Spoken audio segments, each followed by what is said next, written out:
So you may be wondering, I've heard about and read about digestive enzymes.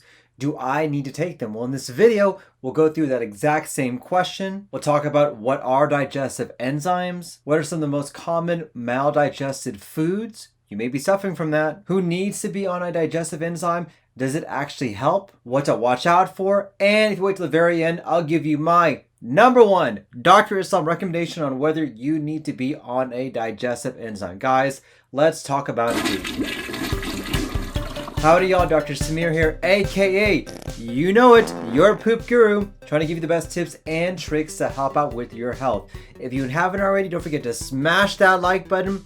Like, share, subscribe, notifications, do all that jazz so all the social media giants know what you are watching. And if you haven't already, don't forget to sign up for my weekly newsletter. I'll put a link down below where you can get great poop tips just like this one. So what are exactly digestive enzymes? These are enzymes typically in pills to help you absorb certain nutrients. A lot of us may be deficient in certain enzymes, which means that whenever we eat certain foods, it can cause a lot of gut issues to occur. So for example, a very common deficiency is having the inability to absorb milk. So you have milk, you have ice cream, you have cheese, all the yummy stuff. Oh, that sounds so good. But as soon as you eat them, boom, you blow up, you get very distended, bloaty, gassy, diarrhea, because you don't have the enzyme called lactase to digest that particular product. So you may need a digestive enzyme like lactate pills to help you to metabolize and digest those foods. And if you want to know more about digestive enzymes, I'll put a link up above. Another example are hydrochloric acid pills for stomach issues and pancreas enzymes for pancreas insufficiency. So what happens whenever you eat food goes down into your GI tract and once again gets broken down into the smallest component by these enzymes that are there. And if you have a deficiency in these enzymes, you cannot break them down, which means you can develop leaky gut, IBS, dysbiosis, bloating, pain, distension, all sorts of gut issues. So a lot of patients don't realize that they actually may be deficient in some of these enzymes, which can cause a lot of their gut issues to occur. So most of the digestive enzymes that you see out there on the market that's over the counter focus on three main enzymes: protein, fat, and carbohydrates. And two of the most common ones that are out there are ones that I mentioned, like lactase to help you break down milk and milk products into its smallest component, and alpha galactosidase, which is a supplement to help break down sugars that are found in certain vegetables and legumes. We're seeing more and more of these digestive enzymes combining multiple different products into one pill in the hopes of having you to be able to digest multiple different things. So people may not realize that they're having gut issues because they're not absorbing certain things good. Here are the most common maldigested foods. Lactose, like I mentioned before, is the most common one that you have. A lot of people don't realize that they are lactose intolerant, or they don't realize over time you can become lactose intolerant. That happened to me. I used to love milk and ice cream, had it when I was little, no issue whatsoever. But as I got older, man, it became an issue. Started having gas, bloating, distension, and to the point where my wife tells me you cannot have any dairy products unless you have a lactate pill, which is a pill that you can get over the counter to break down those milk products into its smallest form so you can digest them and have ice cream, oh, so good, as often as you would like. Fructose is another very common sweetener that people don't realize that they're not absorbing.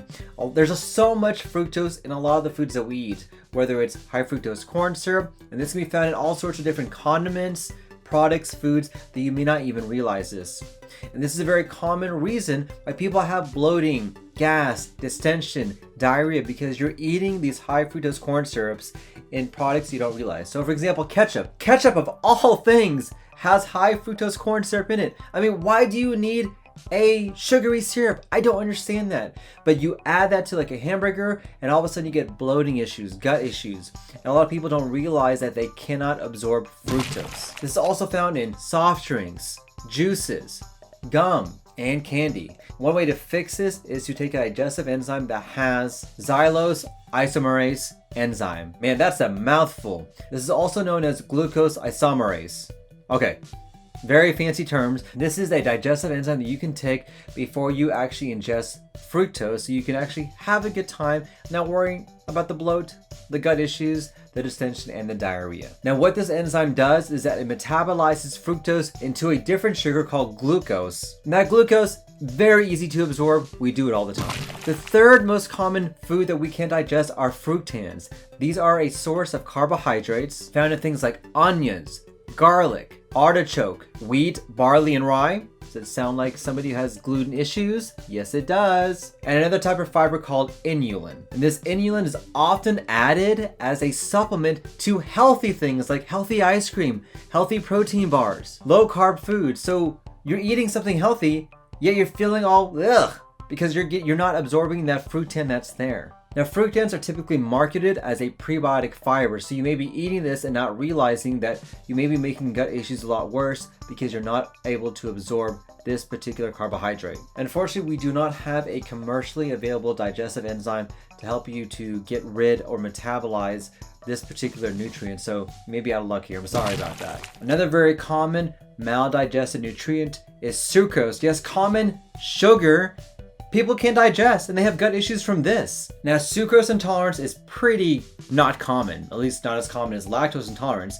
And there's specific testing that we can do to see if you have that. But what this basically means that you can't metabolize simple sugars. So something that may have a little bit of sugar in there, you're gonna have gut issues from that. And this is gonna occur from having any type of sugar, whether it's sugar in natural sugar like fruit or sugar that you add on to something. There is an enzyme that we can give you called saccharosydase, which can help you break down sucrose. And once again, we can test for this. Another one is galacto-oligosaccharides. Yes, I know, a mouthful, but these are complex carbohydrates found in plant-based foods. And this is a very common reason why some people who undergo a plant-based diet, like I recommend, may still have bloating and gut issues.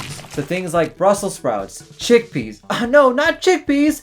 Yes, chickpeas, because I love chickpeas. Beans, peas, beets, and cashews. These are healthy foods, but they have that gassy reputation. You know about beans. The more you eat, the more you poop, the more, I don't know, something about gas. This is the reason why these foods have that gassy reputation. So typically us humans don't produce that enzyme to break down this particular nutrient, but there are certain species of fungus that do. There is an enzyme that you can take to help you break down this particular food, alpha galactosidase enzyme, commonly found in Beano. Yes, good old Beano, which can help you whenever you're having bloating issues by eating these particular foods. And then lastly, our fats.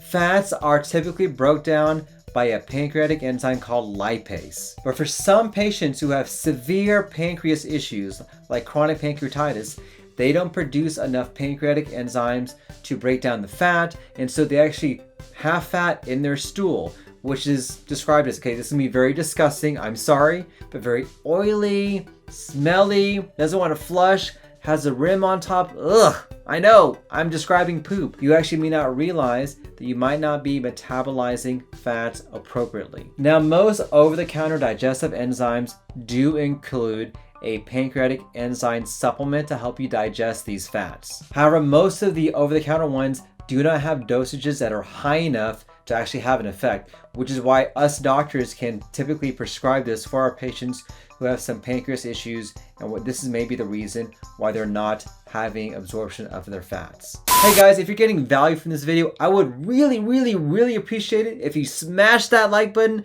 and comment it down below. Alright, so now that I talked about this, which type of patients may have these issues? Well, number one, if you have leaky gut, in which you have a problem with the tight junctions inside your gut, maybe leaking out bacteria and having a lot of bloating, distension, nausea, vomiting, heartburn, but also other autoimmune conditions as well. This is one patient population that may need this. Number two is irritable bowel syndrome. There is a common problem with IBS patients in terms of having a problem with digesting certain foods. And by giving them an enzyme to help them digest, we can help get rid of some of their gut issues. Number three is inflammatory bowel disease like Crohn's or colitis. You may not actually have the enzymes to metabolize certain nutrients. Number four is a condition called small intestinal bacterial overgrowth, in which you have an abnormal growth of bad bacteria causing bloating and distension, and you may need something to help out with that. And number five is pancreas issues like pancreas insufficiency. Now, do these actually help? Unfortunately, we don't have a lot of good clinical trials or head-to-head comparisons between certain pancreatic enzymes, so we just don't know. I do know from personal experience that sometimes there are some patients which cannot digest certain foods. I may sometimes give them a dietary supplement, but keep in mind, you have to give the right supplement to make sure that correlates to the food they can't digest. Take an overall digestive supplement may not be the best thing for you. It may not fix what's going on. An enzyme will only improve digestion if it's the right enzyme for the right type of food. Are they always safe? Well, frankly, they may not be. Sometimes these digestive enzymes can interfere with other medications, making your other medications work differently, work longer, work better, and so we don't want to have a problem with that. Number 2 is that the ingredients could be bad in them. There are plenty of digestive enzymes which actually do not have the accurate ingredients in the actual pill, or they may be ingredients that are harmful for you. I have had to undergo and give patients a new liver whenever they took a digestive supplement because the actual supplement was not good for them. And it actually made gut issues worse. So I had a patient who was having some gut issues, took some digestive enzymes, and didn't put one and one together and didn't realize that her gut issues got worse and worse and worse. So she came to see me. I looked at her med list. There are all these supplements, all these enzymes, all these natural things. First thing I did, get rid of all that crap. Don't take any of that. And guess what? She felt better. So keep in mind that the digestive enzyme that you're taking or the supplement that you're doing may actually make things a lot worse for you. Here's what I recommend to my patients. Number 1, always before you try a digestive enzyme, speak to your doctor. Make sure they know about it, make sure they understand why you're taking it, and make sure they know what is going on, because they may tell you, hey, don't do this. This is not gonna be the best thing for you, or it may interact with other medications you could be on. Number 2, use a well-known brand, a national brand. You have to keep in mind that these digestive enzymes are not regulated. I can open up shop right here, say, hey, get Dr. Islam's digestive enzymes, helps out with your gut issues, and no one can say no because these are not regulated. Use a brand that is well known, a national chain that tends to have products that are good. Now, there are some private groups out there like the Natural Products Association or the USP Quality Supplements, which are 2 national organizations that try to have some standards for what companies should try and use to help formulate a digestive enzyme. Number 3, make sure you read the label. Look at the label, see what it's doing, and see what ingredients are in there. But number 4, I will tell you the best thing you can do is try to eliminate those foods. Removing the trigger foods is the easiest thing and the best thing you can do. If you have dairy issues, eliminate it, see how you feel. You feel better, boom! You have lactose intolerant, you know which digestive enzyme to take. If you're having issues with fructose or foods like that, eliminate fructose, see how you feel. Feel better? Boom! There you go. You are allergic to fructose. Do what you need to do. Simple things like that, it's just what you have to do. And it is much easier, much cheaper to do this.